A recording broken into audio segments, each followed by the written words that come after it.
Le texte de l'évangéliste Jean nous parle d'un aveugle-né. Tout au long de cet évangile, un aveugle-né qui recouvre la vue va être amené à affiner son témoignage sur Jésus. Dans notre langage de tous les jours, dire « je vois » peut être entendu comme « je comprends »,« je vois ce dont tu parles ». Tout tourne nécessairement autour du verbe « voir » qui, comme nous venons de le constater, peut avoir plusieurs connotations. Nous le verrons, plus les témoignages vont se succéder, mieux la compréhension du personnage de Jésus va se définir.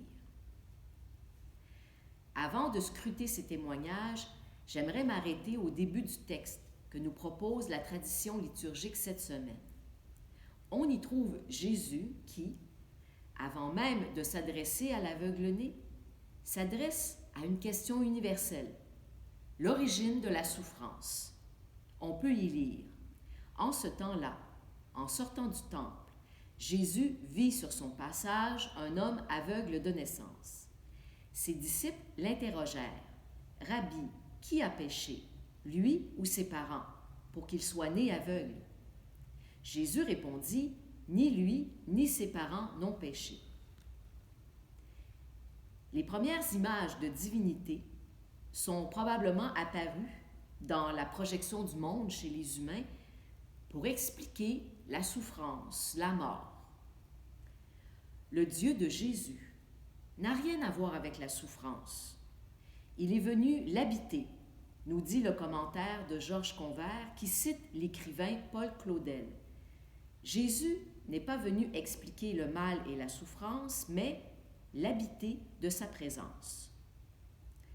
Sur cette question que plusieurs se posent encore aujourd'hui, Noël Caisson nous dit « En présence du mal, nous cherchons une explication et nous désirons trouver un coupable.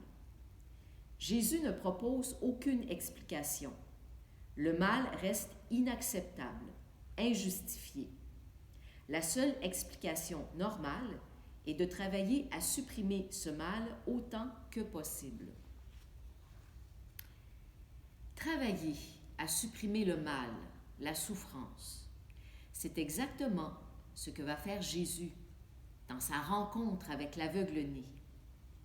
Il est noté que Jésus et ses disciples sortaient du temple à Jérusalem. Quand il remarque la présence de l'aveugle, celui-ci doit être installé à proximité pour quêter. Les biblistes nous disent que cet épisode se déroule pendant la fête des Tentes, une des 3 plus grandes fêtes de l'année.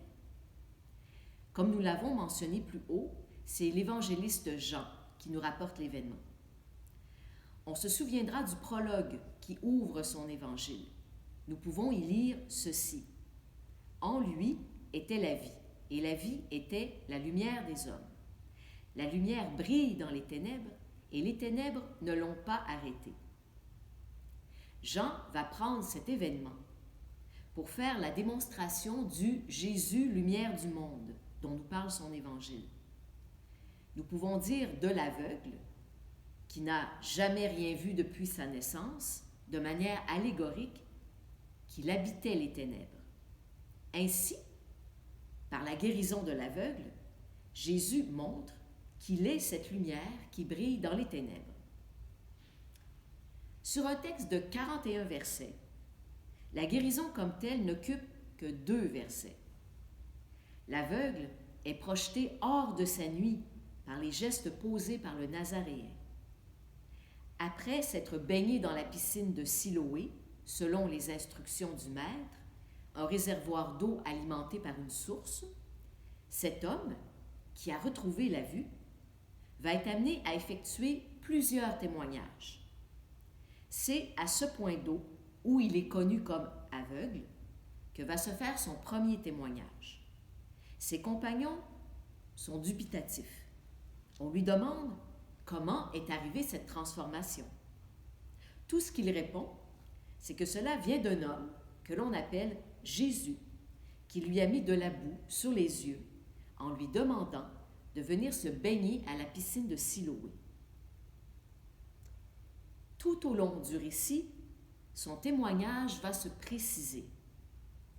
Étonné par la transformation qu'a connue leur voisin, on l'amène voir des pharisiens, probablement dans une synagogue, un lieu d'enseignement. C'est là que l'homme est appelé à faire un deuxième témoignage. Ceux qui en sont témoins, les pharisiens présents, doutent fortement de la véracité du témoignage de guérison de l'homme qui a retrouvé la vue. Était-il vraiment un aveugle de naissance? Celui-ci leur mentionne que cette guérison vient de Jésus, qui l'aurait guéri un jour de sabbat. Plusieurs des pharisiens n'acceptent pas ce témoignage, surtout quand l'homme affirme que Jésus est un prophète pour lui. Puis, le texte nous dit que les pharisiens poursuivent leur enquête en allant questionner les parents qui confirment que leur fils est né aveugle. Mais, apeurés par l'autorité des pharisiens, ils ne veulent pas aller plus loin dans leur témoignage. Par la suite, ces mêmes pharisiens retournent voir l'aveugle-né guéri par Jésus. La tension monte d'un cran quand l'homme confirme son premier témoignage. Il est jeté à l'extérieur de l'édifice où ils se trouvent tous, probablement cette même synagogue dont nous parlions plus haut. Pour clore cette série de témoignages, l'aveugle-né, qui est sorti des ténèbres, rencontre Jésus une seconde fois. Au premier témoignage, l'homme qui répondait aux questions de ceux qui le connaissaient à la piscine de Siloé avait répondu à la question « Qui était cet homme qui l'avait guéri ?» que c'était un homme que l'on appelait Jésus qui l'avait guéri. Puis, aux pharisiens qui lui posaient la même question, il avait répondu d'une manière plus précise que c'était Jésus, un prophète. Enfin, c'est à l'occasion de sa deuxième rencontre avec Jésus qu'il va atteindre le sommet de son parcours de croyant. Il affirme croire en Jésus, Fils de l'homme. Jean écrit son évangile près de 50 ans après la mort de Jésus. Selon les chercheurs aujourd'hui, soit vers la fin du 1er siècle de l'ère chrétienne. Les évangélistes écrivaient pour une communauté rassemblée autour d'eux. C'est ainsi qu'aujourd'hui, la grande majorité des biblistes voient les débuts de la formation de la tradition chrétienne.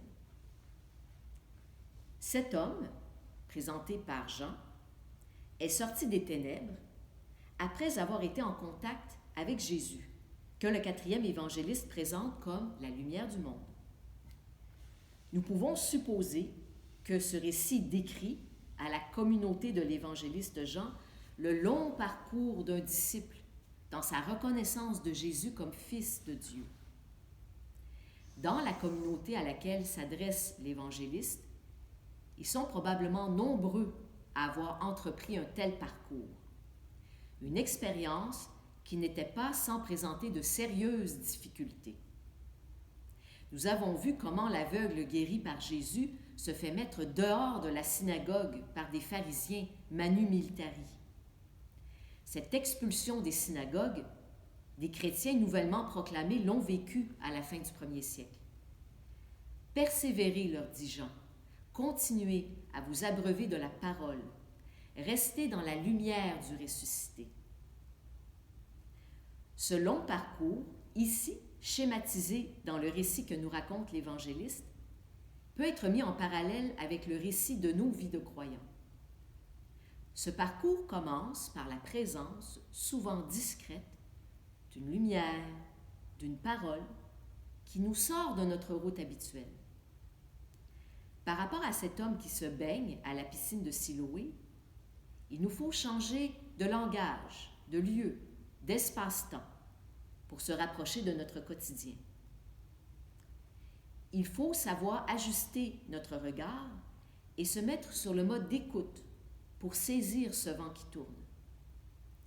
La Bible a un verbe pour exprimer cet état. Veiller. Afin de reconnaître dans nos vies, dans nos ténèbres, ces lumières, ces moments de grâce où s'est élevé un souffle sur nos chemins, il nous faut d'abord s'y accrocher avec espoir et persévérance. Tout cela pour finalement découvrir cette lumière irradiante qui nous amène à reconnaître à notre tour la présence de Jésus sur notre chemin. Pour les premiers chrétiens, ce récit de l'aveugle guéri a été l'image du baptême. On en trouve des illustrations sur les murs des catacombes à Rome. La liturgie s'en sert pour le baptême. Une antienne faisait chanter « Je suis venu, je me suis lavé, j'ai vu et j'ai cru ». Et aujourd'hui, l'étonnant, c'est que, dans notre désespoir, une petite lumière a scintillé. Comment? Pourquoi à tel moment donné? On ne sait le dire. Qu'est-ce qui fait que nous avons fait attention à cette lumière gratuite, à la grâce? Puis nous comprenons que le chemin proposé par Jésus est d'abord une rencontre personnelle avec Dieu qui n'est qu'amour. Celui qui est source de vie, être suprême, est d'abord un Père. Le Dieu de Jésus n'est pas une force anonyme ni un juge, mais un être qui veut tisser une relation de communion avec chaque être humain.